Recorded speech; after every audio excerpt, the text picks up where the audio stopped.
Eastern High senior Zanaya Hooks is proof that hard work pays off. She faced challenges as soon as her high school career started. My freshman year, we were online.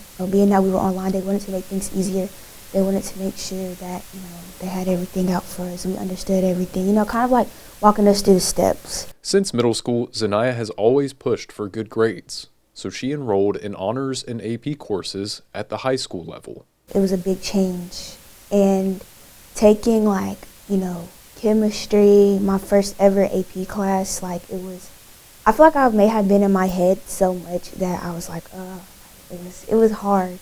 They were challenging, and her grades began to slip during her sophomore year. Zanaya didn't falter. Instead, her mindset shifted. Determined to excel, she began studying more, being proactive, and reaching out to teachers for help. I was like, okay, my junior year, I really need to, do better. My senior year, I need to do better in order to get my GPA where I want it to be, still be back in AB honor roll where I want to be. So it was kind of like, I kind of had that moment where I was down for a little bit, but it kind of just showed me where I needed to be and where I wanted to be. Things started to click for Zanaya, and she ended high school with a weighted GPA of 3.9, all while being a member of yearbook club and working 2 part-time jobs at McDonald's and Harris Teeter during her senior year. Juggling 2 jobs part-time is pretty easy. I did think it was going to be hard, but it's easy. I still get my work turned in on time. Zanaya makes it look effortless.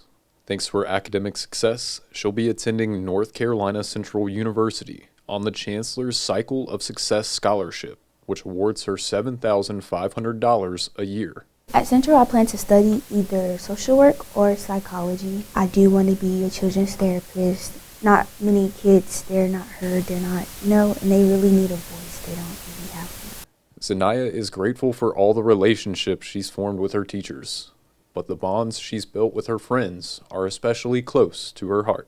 Okay, one thing I like to say to my friends is that I really genuinely appreciate them, being there, because I did struggle a lot. I'm gonna cry.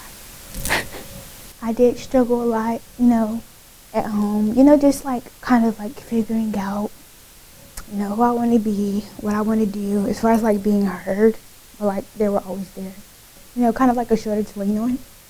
So I really appreciate all of them for that.